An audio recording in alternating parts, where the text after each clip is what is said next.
So, as you can see, we have a F123 official reveal. Finally, it's only taken them, what is it? As I said on Twitter, we've been cock-teased this for like 3 months now, nearly, because we got our first reveal of it in March, and then we basically had fuck all since then. And as I said in my short that I just did, which I felt really disgusting afterwards doing, they're doing this thing backwards, like in terms of a reveal. But we're going to have a look at this trailer, and then I've got like what EA have put on their website or press release. Well, it's not an actual press release, but yeah, we're going to go over this trailer just a little bit as I did watch it, but I haven't, I wasn't really properly paying attention, apart from when red flags popped up, which I thought was quite interesting. But yeah, let's just get on with it. Who will be last to break? Round the outside he goes. That's got to be a cutscene. Yeah, that's a cutscene. Because obviously we're getting a sequel to Breaking Point, which I'm really excited for, because for what it was, I did enjoy Breaking Point. I did feel it was a little bit too linear. I hope that they kind of do like a like different like scenarios where you get different cutscenes. So like you can, you have two choices. Like you can do one thing or you can do another thing, and you get different cutscenes. I think that'd be pretty cool. It would definitely make it more engaging. Because whilst Breaking Point was engaging, excuse me, it was very linear. Beautiful shot of Vegas there. Before a race begins, anything is possible. And it's very Drive to Survive-esque, this trailer. I imagine... Why are you hesitating? I imagine it's going to be exactly the same as story mode, because that CGI is far too good to actually be like in the actual game. But yeah, looks like we're getting a new character as well, a female driver. That's pretty cool. Hopefully she's going to be a well-developed character, kind of like Casper Ackerman was, because I much preferred Casper to Aiden. Maybe that's because he was at the beginning of his career. Hopefully we get a little bit more of Aiden fleshed out in this game. Something has gone very wrong here. Every season you want Bit Charles. There's always something to improve. Something's not right. Okay, box. Are you checking? Oh dear, pit stop gone wrong. This has to be a red flag. There we are. What a great result.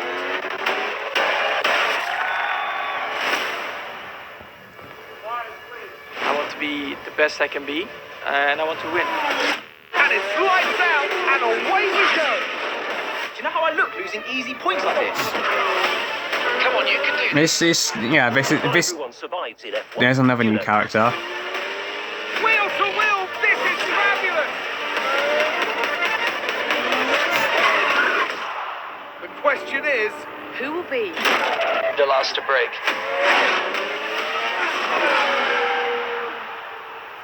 So yeah, I actually quite enjoy that trailer. June the 16th. That because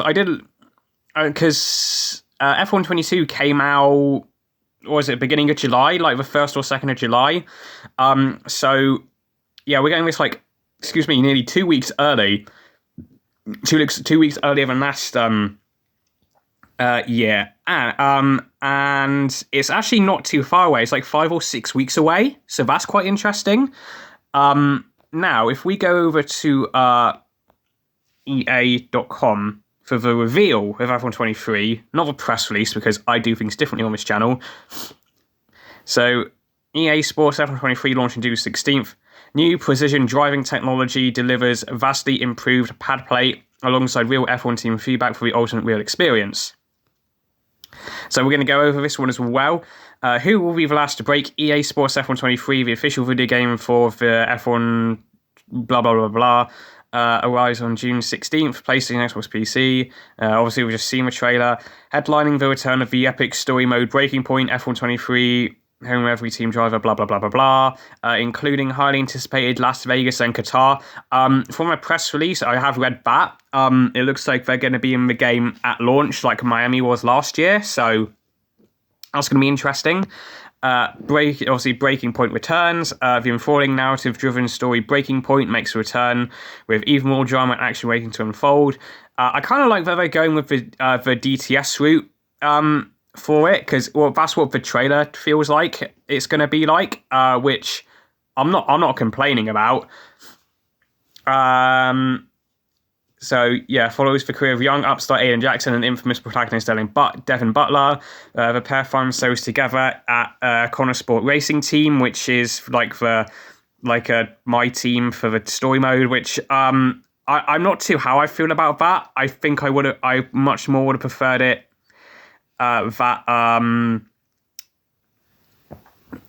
you just had Aiden and Butler in one of the top three cars, the top three teams, I should say. I think that would have been a better shout, but I mean, we'll see how it goes. I will say the Connor Sport car does look beautiful. I will say that. So yeah, the most recent teams. So yeah, rising star in Formula 2 and sister to Devon is Callie Meyer. Has become the first woman to ever win the F2 championship. Hungry for more success, she is keen to get a shot in F1. Will Devon or Aiden have to make way for Callie, or will the team and family dynamics cause problems? So that's a quite interesting. That's quite interesting. The fact she's going to be Devon's sister. That's very interesting. This is very much an Aston Martin-esque team, I suppose, with, you got Daddy and Lance Stroll. So that's going to be quite interesting. There's a lot to look forward in this story with twists and turns based on the choices made along the way. Obviously, this is going to be split into 2 seasons, the 22 season and the 23 season.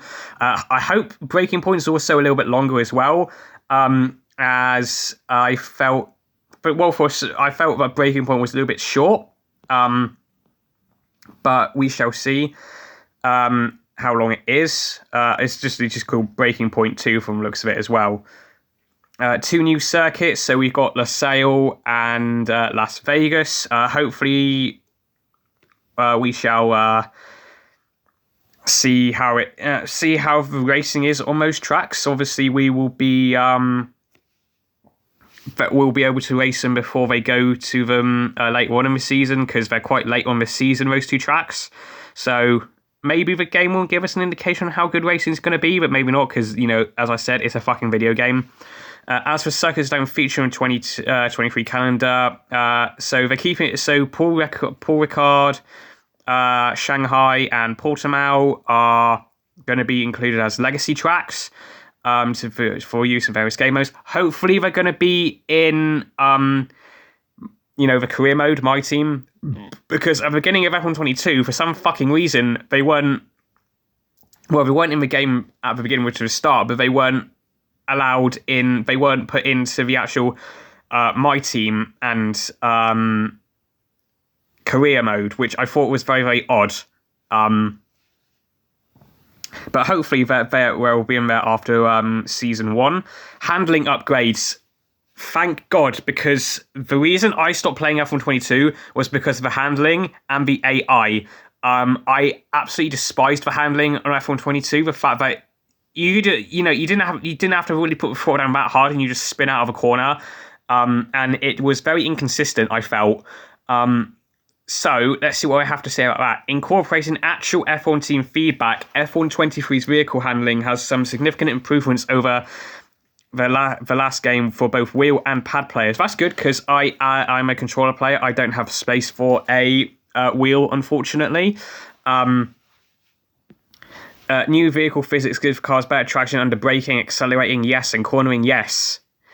Allowing for more predictable behaviour, yes. Plus, greater balance between aerodynamics, tyre grip results in a more realistic feel, nice. Additionally, precision drive controller technology will give players who play on pad even more control and confidence for those crucial race moments, nice. Community requested features. Following community feedback and several highly requested results will return to F1 23. Red flags. That's going to be very, very interesting to see how they are implemented, because I think the last time red flags were in a F1 game was F1 2014 or 2013. So that's going back to like Xbox 360 and PS3 days. So that's going to be very interesting. 35% race distance as well. That was in like when Codemasters, I think, first started making F1 games, like 2010, 2011, 2012 as well, I believe. But yeah, that would be yeah, we'll see. I usually play on 50% anyway. But sometimes 50% they can either feel too short or too long, depending on what track you are. So I think that's a nice balance. So also new color encoding system similar to that used in film and TV has been implemented across the game, resulting in a more true to life. Yeah, because it does look very different. Because their lighting model is a little bit different, it looks like, because they did it with 2019, because it looks a lot more vibrant, and the way the lights bounced off the cars, and it was a very good looking F1 game, was 2019. So yeah, and unfortunately F1 Life, well, it's F1 World now, but hopefully it's not going to be a furniture buying simulator this time. Serving as your go-to place for all things F1 and content inspired by the F1 calendar, F1 World makes its debut in F1 23. I personally don't really care for this. I could not have given a fuck about F1 Life. I didn't give a fuck about the supercars either. It's not said if they're returning to the game. If they're going to do like other cars to drive, just give us classic F1 cars back. If I want to drive supercars, I will play Need for Speed, Forza, or Gran Turismo. I do not want to fucking... In an F1 game, I want to race F1 cars, not fucking supercars. But that's just me. F1 World helps introduce players to the complex world of Formula 1 by tying together multiple game modes such as Time Trial, Grand Prix, multiplayer, and offering exciting new ways to enjoy the game. Again, we'll see on that. Featuring ever-changing roster of seasonal content, daily challenges, blah, blah, blah. Stuck into drivers can unlock new liveries, race suits, and helmets as part of a new progression system. So it looks like they actually are trying to make this worth playing for the rewards, rather than here's like a load of stuff you can buy of stuff that you're not even going to look at. By advancing through F1 World, players will improve their tech level and unlock parts and team member upgrades to equip to the F1 World car. Okay. I don't know how that's going to be integrated into the game. We'll have to see how it's integrated into the game first. As tech levels increases, more challenges and events become more available. So it looks like when you upgrade your F1 World car, the more like stuff that you can unlock. Hopefully the rewards are good in terms of like the liveries and all that, because it looks like also we're not getting unfortunately we're not getting a livery editor, which is a shame, but